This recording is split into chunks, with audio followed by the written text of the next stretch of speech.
I'm a massive fan of the Big 12, and it's always a good time.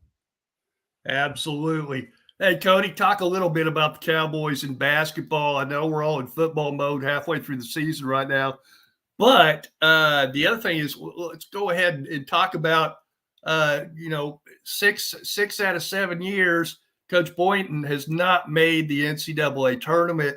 And I got a feeling that, even though he's not really on a super hot seat, folks are getting a little put out with not making the tournament each year. Yeah, and I think it's fair, man. In my personal opinion, I think this is the poop or get off the pot season for him, primarily because just like you said, it's year 7, and he's got a pass, right? And I think the Right. pass that he's received is fair because of the NCAA and all that crap that he ended up wrapped up in that he had no business being wrapped up in because it really didn't have nothing to do with him. And now you're seeing KU and NC State and all these other schools get away with this crap that have FBI wire tampering and they get caught playing recruits players, and nothing happens. Absolutely nothing happens. So he gets a pass for like what? Let's say a year and a half because he got screwed. And amongst him being screwed, he was able to kind of keep everything pretty squared away and together. But now it's time. It's time, right? You can't have potentially back to back, right? We had the number 9 recruiting class in the United States of America last year. We're staring down the barrel of another top 10 recruiting class this season, but it means nothing if you don't have anything to show for it. So I don't know about you, and I know you're more of the basketball guru style guy, but it's to me, it's more than just simply making the tournament. I think this year, it being year 7 and him getting a couple fair passes, he's got to win. He absolutely has to win at least one game to me, for it to make a whole lot of sense to bring him back the next year.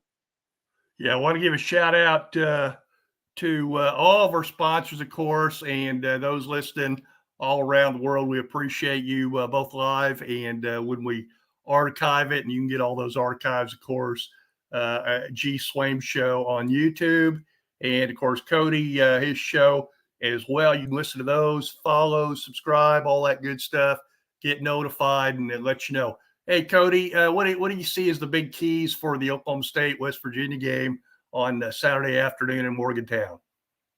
I think the biggest key, just to come right out of the gate with it, is got to be the scripting, right? This is 2 weeks in a row that the scripting has been absolutely phenomenal. I've heard from several people that that's because Mike Gundy's personally had his hand physically in drawing some things up, especially on the special team side of the ball.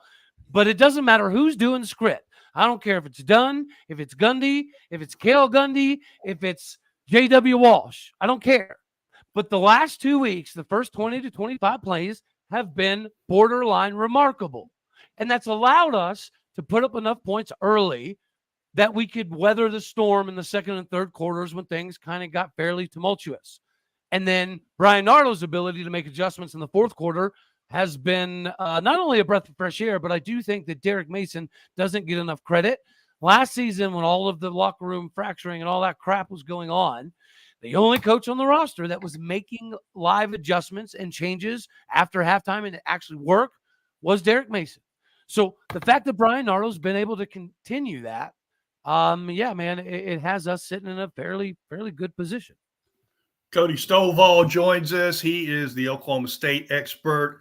But I mean, he's an expert on a lot of things, not just Oklahoma State, and spends a lot of time going over stuff. You Oklahoma State fans, I mean, yeah, you have absolutely no excuse not to follow Cody. He brings a lot of energy. He is a huge Cowboy fan like you are, and you need to watch him. Hey, Cody, we're talking about a lot of things, hitting things around the country, whatever. If I had to hold a gun to your head right now and ask you who the 4 are that you've got in, because I just got asked by Elmo, and I don't know if that's his real name or not, but Elmo wanted to know who are your 4. I already gave mine. Want to know yours.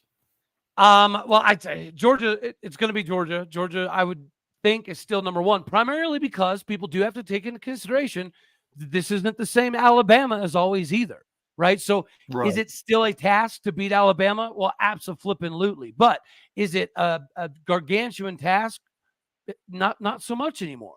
So I would say Georgia's path is still fairly somewhat simplistic. I do think the gap is obviously closed. Florida State, like you said, the ACC doesn't necessarily provide a bunch of roadblocks either. Duke is having a pretty good season. I'm pretty disappointed in what Miami was doing. I thought maybe they would take another leap this year. NC State, even with Brennan Armstrong, who I'm a big fan of, they're not all that great. And I know they've had some injuries here and there, but hell, that's football, right? Everybody's going to have injuries. So too deep is paramount in today's game. The other thing that's paramount in today's game, obviously, NIL, the transfer portal. A lot of times those two things are in cahoots. Hey, come over here for your 6th year or 5th year or whatever it is, and we'll pay you well, big boy, and you'll get, more. But then again, it's a double-edged sword. You get a guy like what was our quarterback last year? How soon I forget. He goes out to Ole Miss and he barely gets off the bench unless it's a blowout. Kind of serves him right, doesn't it? I mean, he'd be starting here. There's no doubt about that.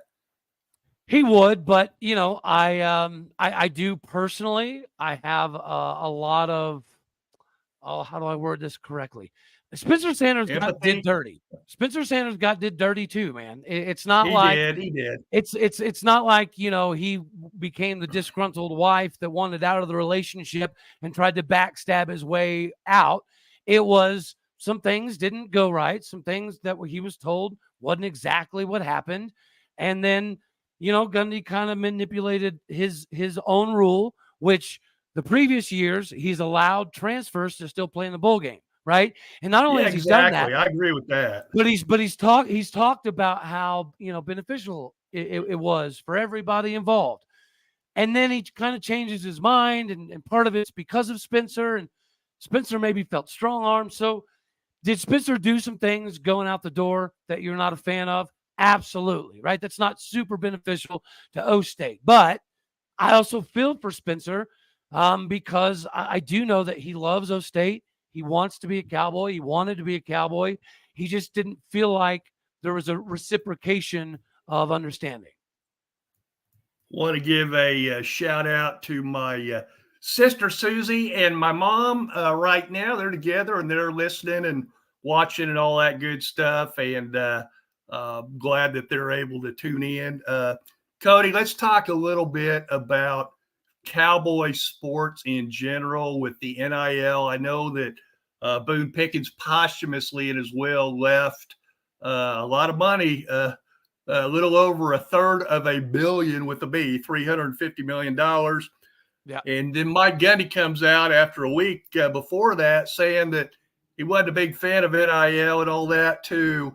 And I don't know if he's being somewhat facetious, saying, by the way, I think the Cowboys are flying out right now over my head. I can hear them heading to Morgantown or Pittsburgh or wherever you got to go to get to Motown. But, hey, talk a little bit about that, though, because the NIL, the Cowboys have been behind, no question about that.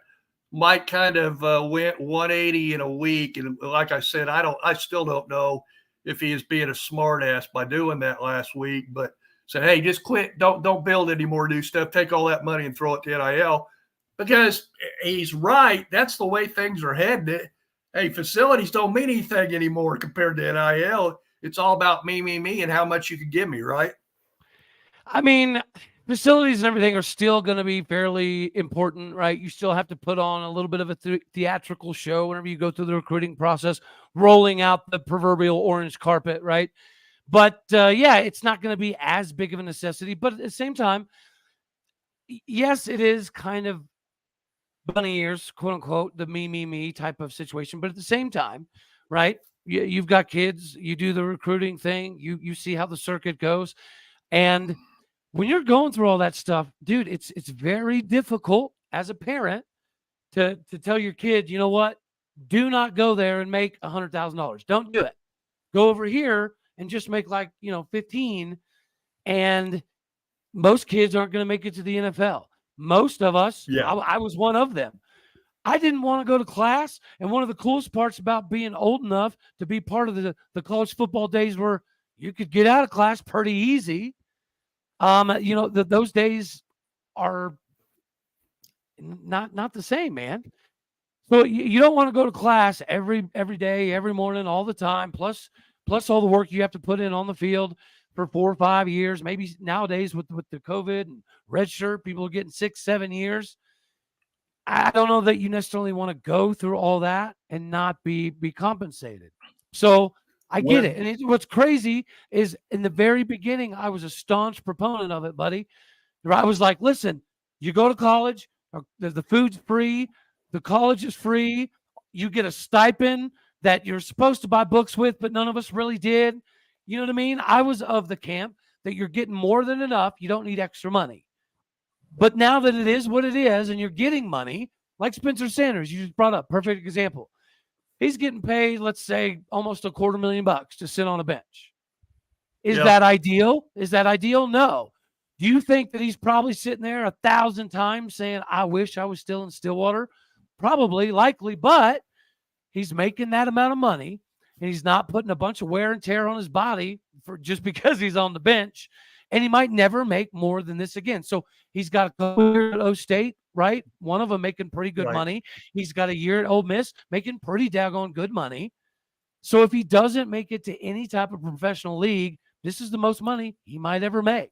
So it's hard to, get mad at the decisions, but at the same time, you've also seen this massive Pokes with a Purpose push, and I'm going to have Keaton Hargett on the show here in a few days to kind of talk about it a little bit more as well. But they've made a concerted effort, right, to let all of the fans to kind of somewhat have a voice and a hand and a play and all of this NIL recruiting stuff. Gundy has no choice but to turn around and flip script because Chad Weiberg knows where things are heading. It is what it is. It's the future of football. Either you get behind it or you find a different way to go about it. Gundy had to get behind it. So here we are. We're in this new time, and let's see if all of the buy-in can continue to become more and more legitimate, because if it does, that will start to reverberate around the high school coaching rankings and the parents, right? The parents in recruiting talk all over the country all the time. And I know you know that, seeing it in basketball in the AAU circuit. So it's not a secret, right? A lot of these schools, the parents and the high school coaches and the scouts and the recruiting analysts, they know that there's some places that their players are told not to go.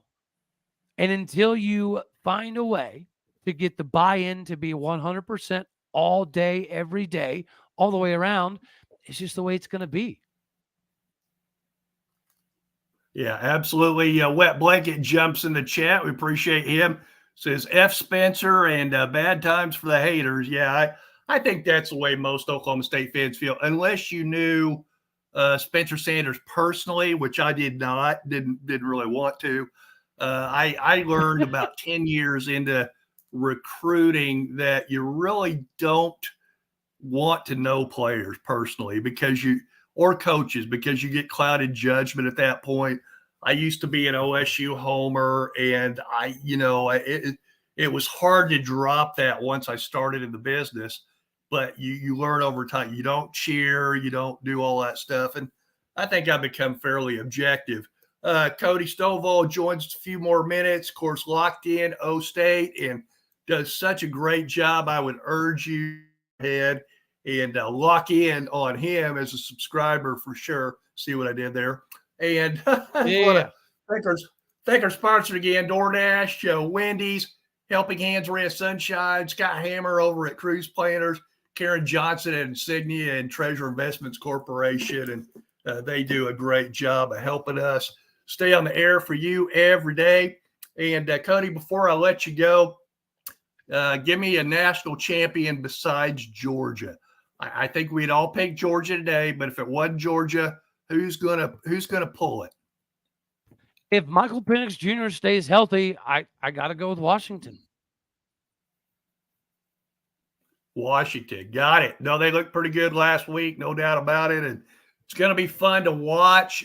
Can't wait for the 4 new teams to come into the Big 12. Maybe some more out east later on. Certainly, We'll be talking about that with you, and urge everybody once again to hit your show, and go out there and follow, subscribe to O State, Cody Stovall, and of course on the Lock In Network. Cody, any parting shots?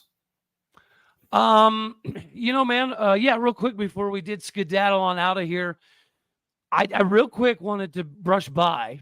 You obviously are hearing you've got the Washington State, Oregon State lawsuit, the Big 12 or Pac-12, yada yada.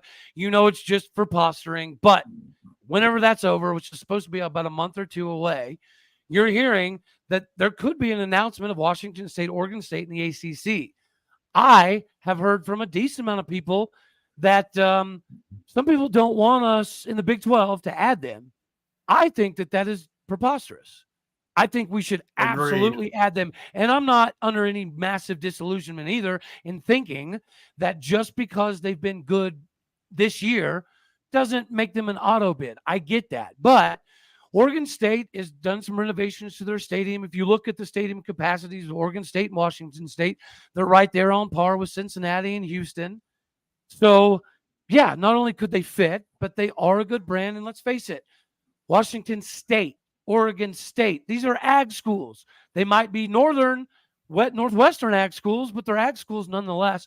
So if there's any of the pretentiousness that you've seen from some of the Pac-12, you're not going to get it from them.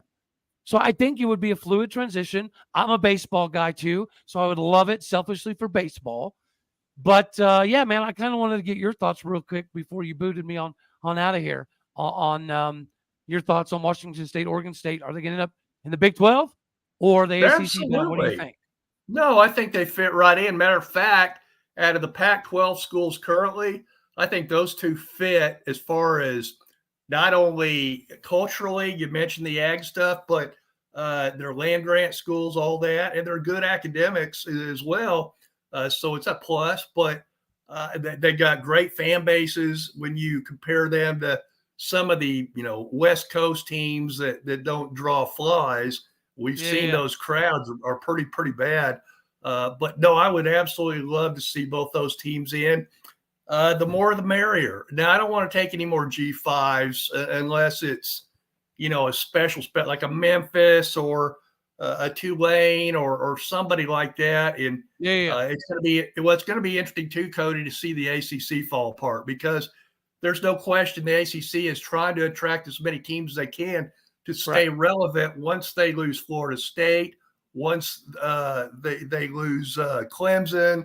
It looks like North Carolina is trying to leave out. North Carolina State obviously switched, and they're wanting to bring in teams because they know they may get left out. But they also know if the ACC breaks up and they either stay G5 or Big 12, they're going Big 12. They can. It's like all the four corner schools. Most of them poo-pooed going into the Big 12. But when you only have one lifeboat, you better take it, right? Well, and I do think that's why ACC is definitely making a push. We're in different positions, right? We could take Oregon State and Washington State because of all of the, I'm not necessarily camaraderie, but the fact that they do fit better than even some of the teams that we've recently brought in. But at the same token, if the ACC can somehow get them, I do think that adds a little bit more sustainability for the ACC. Might only be a few extra years. But yeah, I do think this would be a big move. And like you're kind of, I think maybe even getting at, it's almost a twofold. Because if we get Washington State, Oregon State, the ACC, I agree, is likely going to fall apart someday. And let's face it, you're either going to end up with 3 22 team conferences, which I think is too many, but it likely is what it is, or you're going to have one massive conglomerate, kind of divisional deal that the NFL does. And I don't want to see that. I don't want to see it, but it does appear that that's the way we're going. So I don't mind getting ahead of it. And if that means taking Oregon State, Washington State, followed by maybe a Louisville and a Pitt or an NC State and Virginia Tech, bring it on, because it's all about future viability. And Brett Yormark, we trust. Cody, one other question for you. I just got on the chat line, the DoorDash chat line at 405-880-2316. And they're wanting to know what you think of Pat McAfee. And actually, you're the perfect guy to ask, because you're kind of his target demographic. Yeah, Yeah. early 30s. I'm guessing you're early 30s, right? Yeah. And you're a young guy, so a little bit different from me, twice your age, as I feel about Pat McAfee. And I've seen his daily show, and it is what it is. And I understand people like it, but that doesn't affect me because I don't watch it. I do, Okay. however, and a lot of older folks, we watch College Game Day, and we don't like Pat McAfee. 70% of us do not like Pat McAfee. What do you think about Pat McAfee? Absolutely love it. I don't like the cursing, right? That's the only issue that I have. Right. And I do curse, but I don't curse on my show. I try not to curse, a whole lot. Well, when I'm making appearances, simply because of I have kids, right? And I know Right. that there's some of the kids that I do private lessons with, they watch it. They're 16, 17. So I want to make sure that anybody can watch my show, because it's one of the biggest difficulties that I run into with the Pat McAfee is I can't just pump him on the radio while we're heading to a baseball tournament because there's 73,000 F-bombs. It's just too much. But I will say this, Pat McAfee is one of the reasons that I even entertained the idea of potential podcasting, because I don't have that nice fancy broadcast journalism degree or a journalist degree. My delivery isn't going to be perfect all the time. But at the same time, I know that I put in the time, I put in the research, I have the understanding, and I love O State so much that the passion just, it exudes out of me. I can't do anything about it. I try to temper it at times, but it just, it is what it is. So Pat McAfee is one of those people that showed me you can be yourself, you can have fun, and people can be okay with it.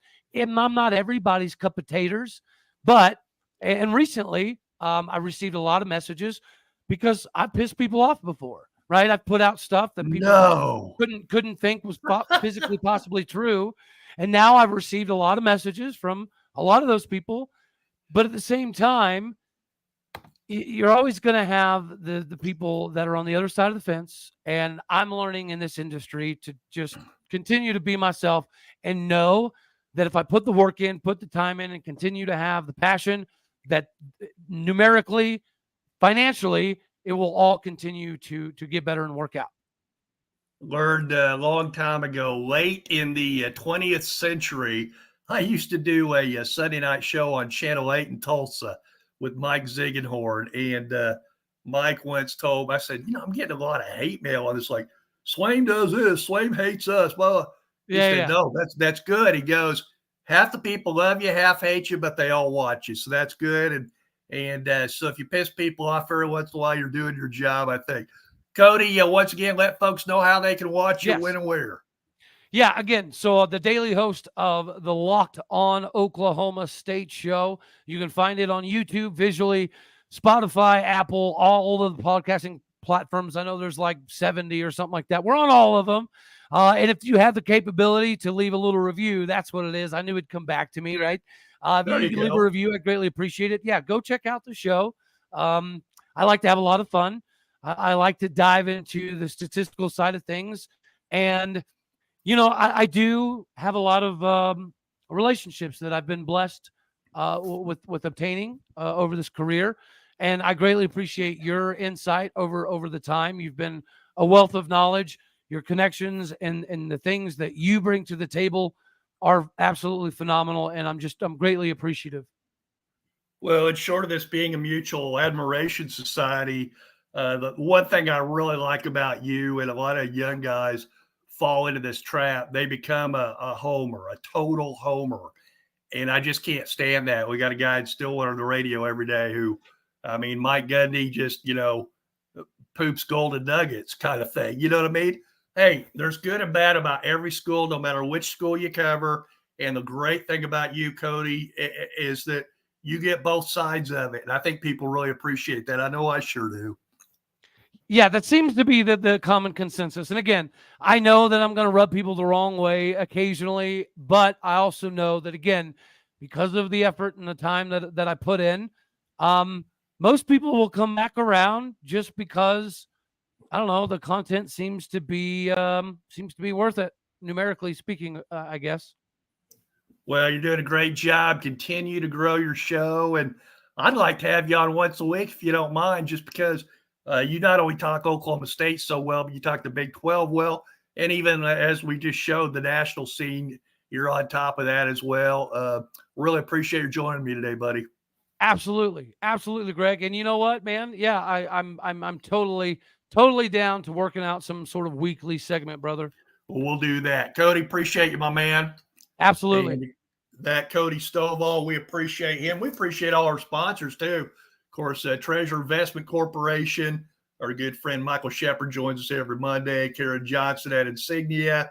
Scott Hammer at Cruise Planners, help you get all your vacation plans set. Karen, by the way, she'll set your teams up no matter what sport you play with, all your uniforms, T-shirts, specially made for the coaches and the parents, all that. Good folks at Helping Hand, Ray of Sunshine, Mark and Cindy Welch. They take care of mom and dad in their homes. So if you're far away and you can't see mom and dad every day, they can help you out. Of course, DoorDash and Wendy's, our corporate sponsors, appreciate them. Cody, my man, I appreciate you. Yes, sir. And hey, man, I should be, if everything works out, should be in Stillwater here in the next week. So if I get in town, we'll get linked up and do something, brother. Yeah, give me a few days heads up. We'll hook up, okay, buddy? Too easy. All righty, buddy. Thank you very much. I greatly appreciate it. God bless. Go Pokes. You too, buddy. Cody Stovall, we really appreciate him. And hey, of course, you're tuning in late. My camera is down, and by the time I got in the office, I didn't have time to figure out what was wrong. So as you know, I am not the most technologically sound guy in the world. And I've been watching more and more. It's easier to do it without a camera. Not that we need to do that. We'll figure it out one of these days. But right now, it is what it is, and we'll try to figure out why that camera's down, and we'll get it set up. Once again, I want to thank all the great sponsors who keep us on the air for you every day. Treasure Investment Corporation. Get some beautiful works of art in your office, in your home. They've got a 2-for-1 deal right now. And go on my Twitter page, X, whatever you call it now, and Facebook. We've got some video of some of the unbelievable artwork they have. That, I mean, these are family heirloom type pieces of work, pieces of art. Incredible. Karen Johnson at Insignia. Of course, you can get hold of her on Twitter at Karen Key Largo. At Karen Key Largo. Tell her Swaim sent you, and you want to get an order in for your team, or just get some T-shirts for, you got a family reunion coming up. I had a person on Facebook the other day. I've known her for 40 years. She goes, "Hey, I saw in your show you've got that Greg's Gear deal. What do we got to do to get a bunch of T-shirts made?" They're going to have a benefit for her daughter that passed away. And so I sent her to Karen. Scott Hammer Cruise Planners, and we're getting a cruise set up for you Big 12 fans so we can all meet. Those of you who've been following me on Twitter and here on the show and all that, I want to see what you look like. And, of course, Helping Hands, Ray of Sunshine, Mark and Cindy Welch, DoorDash and Wendy's. We appreciate each and every one of them. Have maybe another sponsor we'll be telling you about early next week. We're very excited about negotiating with them right now. And if you'd like to be a sponsor, pretty easy to get hold of me at any time, and you can do that. Email probably the best way at gswameshow, or swameshow at gmail.com. Swameshow at gmail.com if you ever want to get hold of me. That's going to do it. Want to thank Cody and thank you guys as well, all of our great sponsors. That's going to do it. Have a great evening, everyone.